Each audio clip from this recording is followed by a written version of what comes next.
네, 안녕하십니까. 신지식인 정인태입니다. 저는 국립한국복지대학교 특임교수를 역임했습니다. 네, 금리 인상으로 인해서 폐업 위기 중소기업 소상공인, 이 금리 인상이라는 것이 간단한 문제가 아닙니다. 이 금리가 인상이 되면은 결국에는 경기가 침체가 되는 거죠. 네, 경기가 침체가 되면서 중소기업 소상공인들이 폐업하게 되고 취약계층들이 무너지게 되고 대기업들까지도 위기를 봉착할 수밖에 없는 그러한 상황이 만들어질 수밖에 없는 거죠. 그래서 이 금리를 인상한다, 이게 물가를 잡기 위해서 금리를 인상한다, 미국이 이렇게 얘기하고 있지만 사실상 달러, 네, 달러에 대한 기축통화, 네, 이 기축통화, 그러니까 결제통화죠. 예, 기준통화. 예, 결제할 때 세계에서 교역하고 결제할 때 달러를 사용하게 되는데, 이 달러에 대한 기축통화의 지위를 지키기 위해서 미국이 무리수를 두고 있는 거죠. 또 4차 산업혁명 독식을 위하여, 그러니까 화폐 특권에 대한 독식, 그리고 4차 산업혁명 독식을 위하여 계속해서 지금 강달러, 킹달러, 갓달러, 완전 슈퍼달러를 만들고 있는 거죠. 제왕달러를 만들고 있다. 이러한 모습입니다. 그 결과 이제 많은 세계가 고통을 겪게 되는 거예요, 지금. 그래서 이 미국의 이기주의가 결국에는 많은 세계의 고통을 겪게 하고 또 계속해서 평화를 유지하는 게 아니라 전쟁 위기를 자꾸 만드는 거죠. 그래서 이 중국 공산당이, 북한 공산당이 위기를 만드는 것도 참 용서할 수 없는 짓들이지만, 이 지금 미국도 지금 똑같은 짓들을 하고 있는 그러한 모습이다라는 것입니다. 안타까움을 금할 수가 없습니다. 네, 결국에는 이 미국의 빅테크, 네, 고용 중단 정리해고, 아마존도 회사 전 부문의 신규 채용 일시 중단 계획이 나오는 거죠. 그러니까 결국에는 다 죽이고 있는 거예요, 지금. 자기들의 달러 패권을 위해서 다 죽이고 있는 겁니다. 나만 살겠다라는 거죠. 그래서 이 물가를 잡으려면은 지금 같은 경우에는 전쟁을 멈추게 해야 돼요, 전쟁을. 그래서 공급망을 확대해 나가고, 그리고 무역 전쟁, 환율 전쟁을 멈춰야 되는 겁니다. 그런데 자기들이 지금 물가를 올리는 상황을 만들어 놓고 자기들이 지금 이러한 다른 사람들을 죽어나가게 하는 일을 만들고 있는 거죠. 결국에 자충수를 두는 겁니다. 그래서 결국에는 이렇게 계속 강달러, 킹달러를 만들어 가면서 주식 죽이고 코인 죽이고 그리고 채권 죽이고 결국에는 달러만 남게 되는 거죠. 달러만 남게 되고 나머지 다 죽는 거예요. 그래서 통화로서, 돈으로서 가치가 있는 코인이라든지 주식이라든지 채권, 회사채라든지 심지어는 국가의 채권, 이러한 국가 채권까지도 다 지금 죽이고 있는 겁니다. 그래서 이게 결국에는 미국의 이 탐욕, 그러니까 미국 연준의 탐욕과 이기심이 결국엔 세계 불행을 만들고 있는 겁니다, 지금. 결국에는 이렇게 뭐 아마존도 이렇게 나오고, 애플도 신규 채용 중단, 트위터는 50% 정리해고, 네, 그리고 스타트업 인력 감축에 나서고 있는 거죠. 네, 급기야는 페이스북, 메타죠. 페이스북도 수천 명 정리해고 임박, 18년 역사상 처음이다라는 것입니다. 근데 결국에는 이 페이스북도 이렇게 지금 상황이 나오고 있는 거예요. 미국이 하나만 생각하니까 파월이 자꾸 거짓말하고, 파월이 뭐 경기 침체 없다, 그리고 인플레이션은 일시적이다, 그리고 연준은 금리를 올릴 계획이 없다, 이런 막 거짓말들을 자꾸 해대는 거죠. 국민들만 고통 속에 빠지고 있는 겁니다.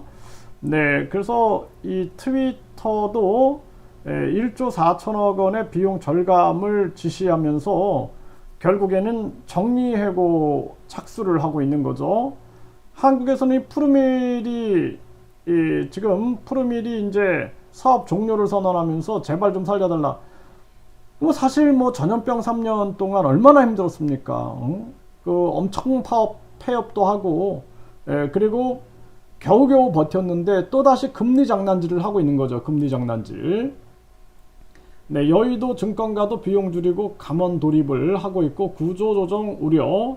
네, 결국에는 부동산 채권 등 돈 되는 자산 팔아 현금을 확보하고 있는 이러한 상황이다라는 것입니다. 이게 참 심각한 문제입니다. 그래서 이 교역 통화, 그러니까 결제 통화인 기축 통화를 한 국가가 가지고 있다는 건 진짜 위험한 거예요. 그거는 미국이 망하면 전 세계가 망하는 겁니다. 그거는. 그래서 케인즈가 방코르라는 세계 통화 교역할 때는 이 세계 통화를 우리가 사용하자라고 주장한 게 옳은 거예요. 그렇지 않고 이 기축 통화가 그냥 갑자기 올라가고 갑자기 내려가고 갑자기 올라가고 갑자기 내려가고 막 이러면은요 기둥이 다 흔들리는 겁니다 이게. 그래서 미국이 전쟁으로 폐허가 된다든지 또는 미국이 이 화폐 개혁을 한다든지 그러면 전 세계가 그냥 타격을 받는 거죠. 지금이라도 이 결제통화, 기축통화, 기준통화에 대해서 이게 세계통화를 만들자라고 목소리가 나와야 됩니다. 어떤 특정 국가가 만든다라는 것은 있을 수 없는 일이다 이렇게 볼 수밖에 없는 거죠. 네, 이 지금 아마존, 애플, 스트라이프, 글로벌 빅테크 기업도 구조조정 칼바람이 불고 있다라는 거죠. 결국에는 자금난 고용 한파가 일어나는 거예요. 자금난으로. 네, 이렇게 만들어지고 있는 거고, 네, 흑자도산 공포 덮치나 중소기업 대출금리 9년 만에 최고치. 그래 기업들도 이렇게 무너지는 겁니다. 지금 위기가 온 거예요. 그러니까 이 사람이 이 한국은행 총재가 미국 따라 하다가 한국의 상황을 고려하지 않고 그냥 미국 따라 하다가 지금 다 무너지고 있는 겁니다. 이게 흑자도산이 나는 거예요. 한국은 흑자도산. 미국하고 사정이 다른데도 불구하고 계속 미국만 따라하는 거죠. 일본은 금리를 마이너스 금리를 유지하고 있죠. 그리고 다양한 방법으로 방어하고 있는데 우리나라 국민들을 다 죽이면서 그냥 금리 인상 만능주의에 빠져가지고 금리 인상만 하면 모든 게 다 된다. 금리 인상이 만병통치다. 이렇게 착각을 하고 있는 겁니다. 이 사람이. 심각한 문제가 아닐 수가 없어요. 네, 지금 제로 코로나로 인해서 중국은 기업 46만 개가 도산됐다라는 거죠. 46만 개. 심각한 문제가 아닐 수가 없습니다. 네, 이 진짜 선량한 이 사람들, 이 중국 공산당은 나쁘지만 이 선량한 사람들은 무슨 죄가 있겠습니까? 네, 고금리 고물가에 이태원 참사까지 대전도 자영업자가 1년 동안 1만 명이 폐업했다라는 거예요. 1만 명이. 그러니까 대전에서만 1만 명이면은 이게 얼마나 많겠습니까? 얼마나. 아주 심각한 문제고요. 네, 폐업 위기 내몰리는 중소기업 소상공인들. 네, 아주 심각한 문제입니다. 이게 다 금리 인상 때문에 만들어지는 거고요. 네, 한국 경제 삐끗했다가는 나락으로 떨어진다라는 거예요, 지금. 이런 정황이에요, 이런 정황. 한국 경제 상황이 이태원 참사와 비슷하다라는 겁니다. 네, 아주 심각한 문제가 아닐 수가 없는 그러한 정황이에요. 지금 아주 경영 여건 인식이 아주 어렵다라는 것이 59.2%의 이런 정황이다라는 것입니다. 심각한 문제가 아닐 수가 없어요. 내수 시장이 부진되고 투자 심리가 악화될 수밖에 없는 거죠. 지금 상황이. 네, 아주 위험한 정황이다 이렇게 볼 수가 있고요. 네, 코로나 지원금 60조를 쏟았지만 자영업자 대출은 309조가 올라갔다라는 거예요. 이게 지금 완전히 땜빵 정책은 중단해야 됩니다. 땜빵 정책 말고 근본적인 문제를 해결해야 되는 거예요. 근본적인 문제.